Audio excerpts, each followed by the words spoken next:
अस्सलाम वालेकुम जी, कैसे हैं आप सब? आई होप सो कि आप सब बिल्कुल खैरियत से होंगे। तो जी हाँ, अभी मैं रिकॉर्डिंग कर रही थी बट कुछ नॉइज़ था पीछे तो मैंने सोचा कि मैं अब दोबारा से इसकी वॉइस ओवर कर लूँ। तो जी बस मैं यहाँ पे यही कह रही थी कि आज की रूटीन में क्या है? तो आज की रूटीन में कुछ ख़ास नहीं है और आज थोड़ा-सा दिल भी उदास था तो व्लॉग भी थोड़ा छोटा-सा ही होगा।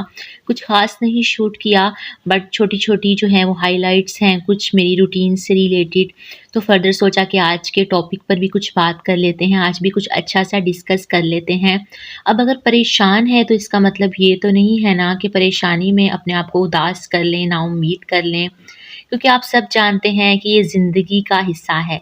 कभी इंसान परेशान होता है, कभी दुखी होता है और फिर कुछ ऐसा है कि सर्दियों की शामें हैं और सर्दियों के दिन हैं, सर्दियों में वैसे भी उदासी-उदासी सी होती है। आप सबने मुझे बताना है कि ऐसा किस-किस के साथ होता है। और अक्सर मेरे साथ तो ऐसा होता था, अब तो मैंने इवनिंग दोपहर में सोना भी छोड़ दिया है क्योंकि जब मैं सो के उठती थी, फिर जब शाम हो जाती थी, मैं और ज़्यादा परेशान होती थी, अजीब-सी टेंशन सी होती थी। तो इससे रिलेटेड जो है वो मैं बताऊँ वैसे कहते हैं कि सर्दी में ज़्यादातर जो है ना वो उदास दिन ही गुज़रते हैं, स्पेशली दिसंबर। और दिसंबर में ये होता है कि सर्दी भी शदीद होती है, लेकिन अभी फ़िलहाल धुंध वगैरह तो स्टार्ट नहीं हुई, फॉग नहीं हुई। बट ये है कि अभी सर्दी है, इतनी ज़्यादा नहीं है। और उसके अलावा कहते हैं कि सर्दियों में ये जो उदासियाँ होती हैं ना, ये कभी-कभी बिला वजह भी होती हैं, तो बिला वजह होने की भी एक रीज़न है। साइंटिफिकली कहा गया है कि क्योंकि सर्दी में सूरज कम देर के लिए निकलता है और सूरज की शुआओं से जो इंसान की माइंड को जो रिलैक्सेशन मिलती है, कुछ ऐसी हमारे अंदर जो है वो हार्मोनल चेंजिंग्स आती हैं, जिसकी वजह से हम थोड़ा उदास-उदास फ़ील करते हैं। तो सूरज की जो हमें रोशनी मिलनी होती है, वो सर्दियों में थोड़ी कम ही मिलती है। तो कोशिश किया करें धूप में बैठें, अगर आपको धूप जो है वो आपके घर में आती है सहन में, तो अब तो आजकल ऐसा हुआ है कि नॉर्मल रूटीन में अगर देखा जाए तो घर बंद ही होते हैं ऑलमोस्ट, लेकिन ऊपर छत पे जो है वो खुला होता है आसमान, तो वहाँ जाकर थोड़ी देर के लिए सर्दियों में खुद भी जाएँ और बच्चों को भी लेकर जाएँ।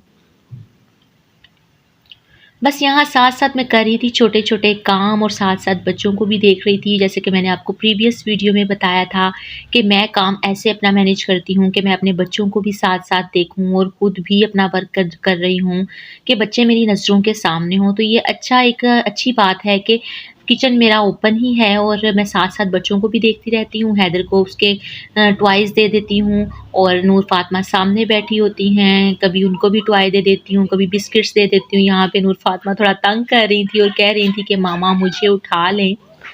तो जी थोड़ा-सा अपने टॉपिक को भी डिस्कस कर लेते हैं कि हम बेशक परेशान होते हैं, दुःख दर्द तकलीफ़ परेशानियाँ भी अल्लाह ताला अपने ही बंदों को देता है जिनसे वो बहुत ज़्यादा प्यार करता है।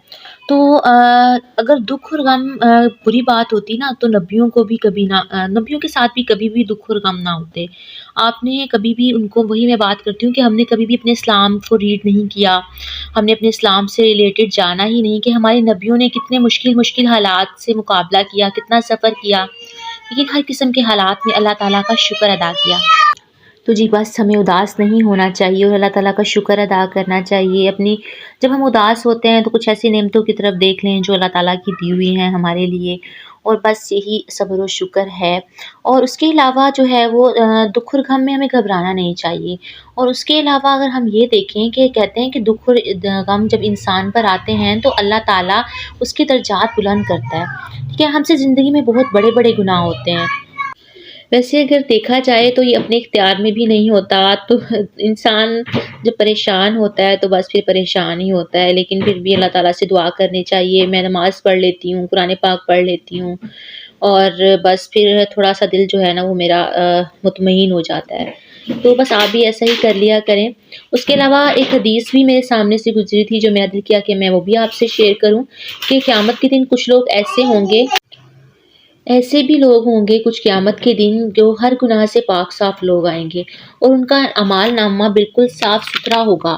तो कहा जाएगा ये वो लोग हैं जिनको दुनिया में बड़ी मुश्किलात उठानी पड़ी हैं, लेकिन अल्लाह के फ़ज़ल से उन्होंने सब्र किया है।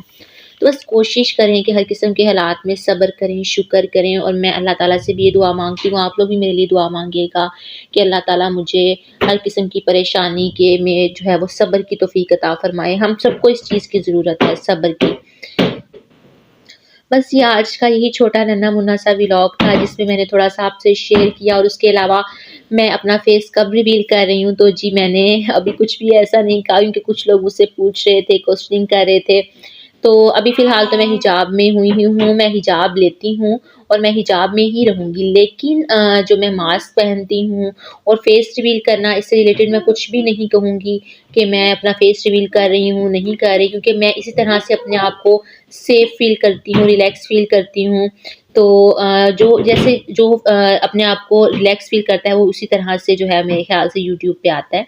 तो अभी फ़िलहाल मैं इस तरह से, जिस तरह से मैं आपके सामने आती हूँ मास्क पहन के, तो वैसे ही मैं अपने आप को जो है वो बेटर मुझे फ़ील होता है। तो उसके अलावा बस यही आज का मेरा छोटा-सा व्लॉग था। वीडियो अगर आपको अच्छी लगी हो तो वीडियो को लाइक कर दें, शेयर कर दें और चैनल को कर दें सब्सक्राइब, और उसके अलावा बेल आइकन को प्रेस करना बिल्कुल नहीं भूलिएगा, क्योंकि बेल आइकन को प्रेस करने से मेरी हर लेटेस्ट वीडियो आप तक पहुँचेगी। ओके जी, तो मेरा म्यूज़िक हो गया है स्टार्ट। मेरे बच्चे थोड़ा मुझे तंग कर रहे हैं। अभी मैं बस एंड करने लगी हूँ व्लॉग का। अपने वॉइस ओवर जो है वो मेरी, और आप सब अपना बहुत सारा ख़्याल रखिएगा। तो दीजिए इजाज़त, नेक्स्ट मिलेंगे किसी अच्छी सी रूटीन के साथ, व्लॉग के साथ, टॉपिक के साथ। अल्लाह हाफ़िज़ एंड टेक केयर।